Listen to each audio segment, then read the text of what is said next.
Vou mostrar aqui a implementação de um bubble sort utilizando uma lista simplesmente encadeada. Ela que nós vamos ordenar. As listas vão armazenar valores inteiros e nós vamos ter alguns testes que nós vamos poder rodar. Vamos dar uma olhada no código rodando antes. Então, nós temos aqui, se a gente rodar o código, a gente pode digitar um para mostrar o estado de uma lista pré-definida, a cada iteração de um bubble sort. Nós vamos rodar esse teste primeiro. Então, isso aqui é a lista antes do sort. E aí ela vai fazendo o sort, por exemplo. Ela pega o 70 e joga para cá, nessa primeira iteração, né? Ela flutua o 70 para cá. E, e por aí, né? Aqui o 99 já joga lá para frente. Beleza? É, E aqui a gente imprime a lista após o sort. Nós podemos rodar de novo, fazendo um outro teste, digitando 2 para mostrar o número de acessos à estrutura de dados de 100 listas. Então, eu vou gerar 100 listas aqui de forma aleatória. Essas listas elas vão ter tamanho entre 1 e 100. Então, ela tem tamanho dinâmico, né? Uma lista encadeada. E os valores dentro da lista estão entre 1 e 1000. Então, vamos rodar com essa opção. E aqui ela imprime o acesso à memória no eixo X. E aqui ela imprime o tamanho da lista. Então, nós podemos observar que com menores tamanhos nós vamos ter menos acesso, obviamente. Uma lista de tamanho 1 vai ter só um acesso, ela só checa se já está ordenado. Então é isso.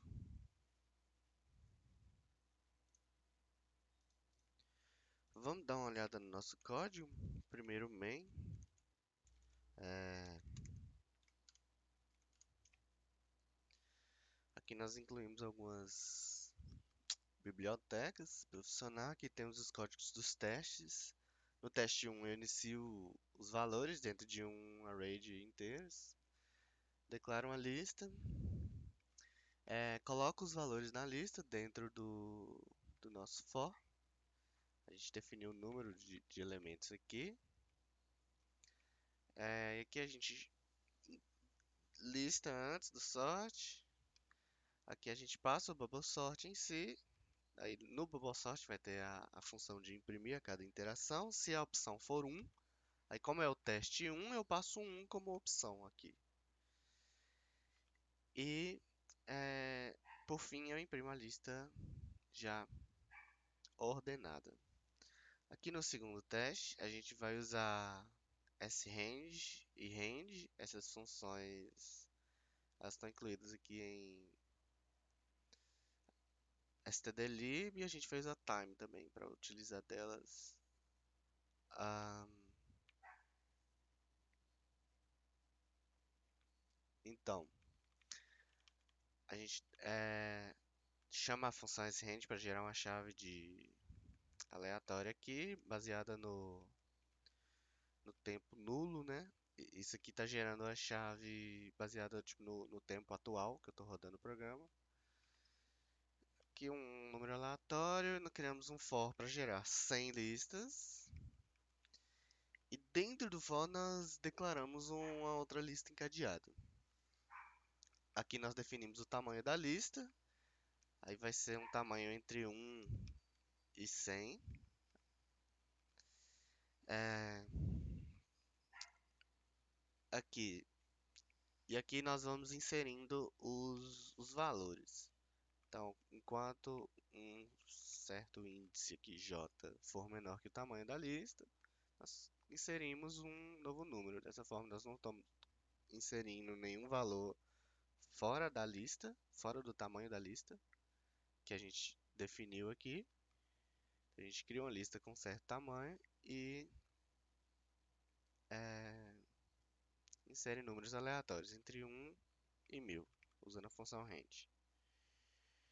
E colocamos esse valor na lista. Após isso, nós ordenamos a lista, passando a opção 2, porque estamos rodando o teste 2, e mandamos imprimir. Aqui no main nós temos a opção, temos algumas mensagens aqui para declarar o que vai acontecer. Um switch case aqui, se for 1, roda o teste 1, se for 2, roda o teste 2. Se não for nenhum outro número, ele fala para digitar apenas 1 ou 2, para rodar os testes 1 ou 2. Vamos dar uma olhada agora nos nossos outros testes. Nos nossos outros testes não, no que está acontecendo por baixo dos panos aqui. A primeira classe que eu criei foi a Nodo. A classe Nodo, ela aponta para o... nós temos um ponteiro que aponta para o próximo nodo e um valor. Aqui um construtor vazio e aqui um construtor se a gente já passar um valor. Nós temos também a lista encadeada.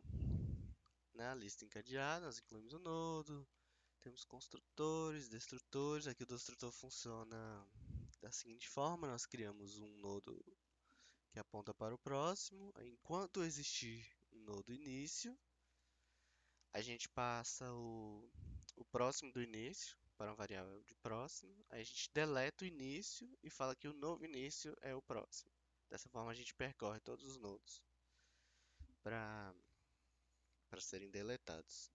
Aqui é uma função de imprimir, bem simples, uma função de inserir em uma posição e em um valor. Aqui temos uma função de busca. Aqui uma função de remover, uma lista encadeada bem completinha. E aqui o bubble sort em si, que é o que eu vou explicar. Nós passamos uma opção, ela deve ser passada 1 ou 2. Aí nós criamos uma variável booleana chamada mudou. Isso aqui vai verificar quando a gente percorrer a lista, se nenhum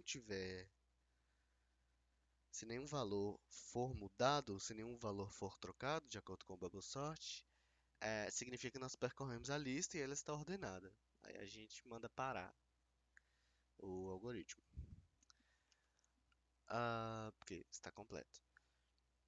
Aqui nós temos um nodo que começa apontando pelo início, um número que vai contar o número de acessos à memória, à estrutura de dados. Aqui a gente declarou um valor atual e um valor próximo para guardar uns valores. E aqui dentro de um do while, ele vai fazer esse código aqui enquanto mudou, ou seja, enquanto a lista ainda não está ordenada. Enquanto algum valor previamente mudou, se mudou significa que a lista não está ordenada ainda, então ele vai checando dessa forma. Nós inicializamos acesso com 1 dentro do do, para não... aqui a gente está resetando o número de acessos, né? A gente inicia o mudou como falso. Então a gente só muda isso aqui se realmente a gente trocar dois valores. Aí quer dizer que mudou. E a gente coloca o ponteiro atual para começar do início da lista. E enquanto existir um, um próximo, ou seja, enquanto a lista não chegar no final, nós vamos verificando. Então a gente passa o valor atual do ponteiro atual, valor aqui, passa o valor do próximo para o valor próximo. E aqui a gente incrementa acessos mais 2. Por que mais 2? Porque a gente verificou aqui e aqui, então a gente acessou duas vezes, beleza? Então acessos, recebe acessos mais 2. Aí, se o valor atual for maior que o próximo, a gente troca eles dois. Então, se nós temos um valor que não está ordenado, né? Por exemplo, aqui. Ele verifica esse e esse, né? O atual e o próximo. Aí ele troca eles dois. Tá vendo? Se o anterior for maior que o próximo. Aí ele troca. É assim que funciona o bubble sort. Aí ele troca lá nos ponteiros, tem que ser, incrementa mais dois os acessos, que a gente acessou aqui duas vezes, para trocar. E a gente coloca que mudou. Mudou é verdade, é verdadeiro que mudou, a gente trocou aqui. A gente passa para o próximo ponteiro, para ir verificando ele, e incrementa acessos, que a gente acessou aqui. Beleza? Aí aqui são. Aqui, se for a opção 1, imprime. Então, isso significa que ele vai imprimir que os testes executam seu algoritmo para a lista. Foi a lista que nós executamos. Então, ela mostra o estado da lista a cada iteração do algoritmo. É, dessa forma, a gente rodou aqui. Então, a cada iteração desse do while aqui, a gente imprime. Beleza? Mas a gente pode colocar para imprimir aqui também, é, dentro deste while aqui. Então, se a gente comentar aqui rapidinho e fazer assim, a gente tem que ir lá no main,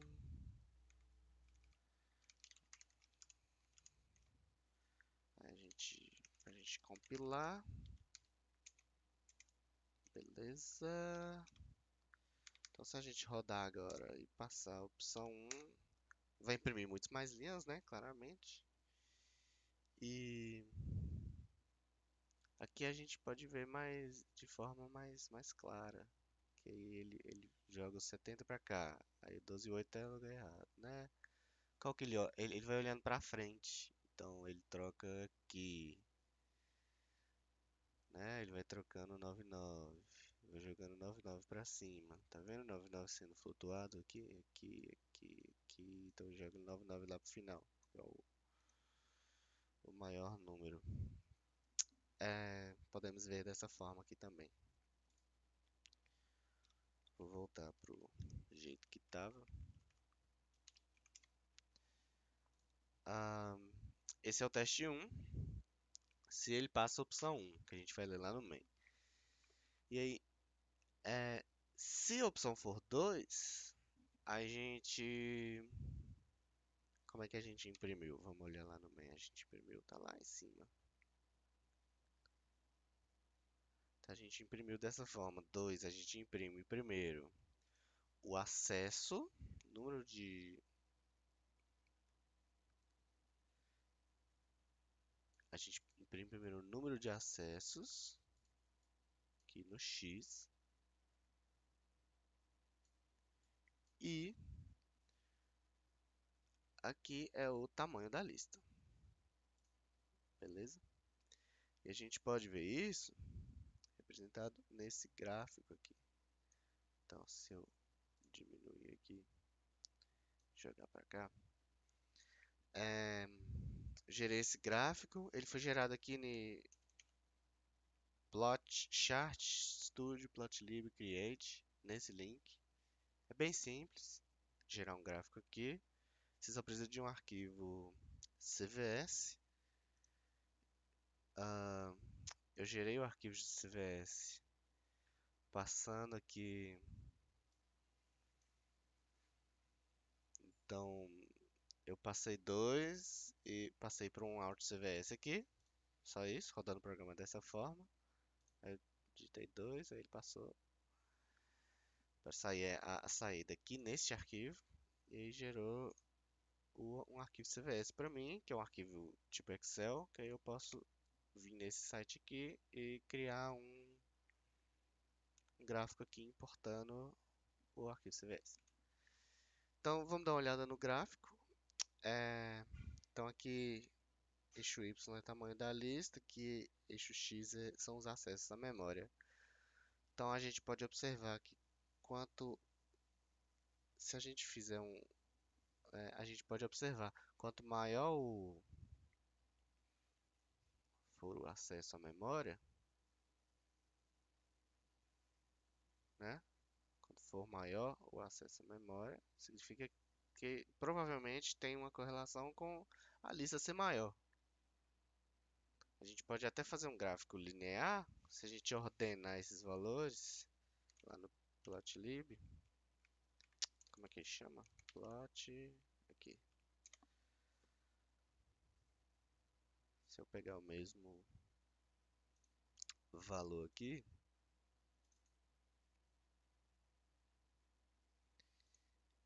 e pôr uma linha, por exemplo, a x é x e y é y, nós vemos aqui que é bem linear, né? Quanto maior o tamanho da lista, então maiores vão ser os acessos. Porque a lista foi gerada de forma aleatória. Esse é o gráfico. Então, a vantagem aqui de eu ter utilizado uma lista encadeada foi que eu posso utilizar. Eu não estou desperdiçando memória aqui. Então, eu estou alocando a lista encadeada e vou alocando os nodos a partir da necessidade. Então, eu gero aqui um número aleatório para a gente passar como tamanho da nossa lista. Qual vai ser o tamanho da nossa lista? É aleatório. Não precisa alocar antes de compilar. Eu gero aleatoriamente, dessa forma eu não desperdiço memória. E é isso, o main está bem autoexplicativo. Aqui é uma função de lista ordenada simples, bem autoexplicativo também. Expliquei o básico dela aqui. A função bubble sort está acontecendo aqui. E é isso.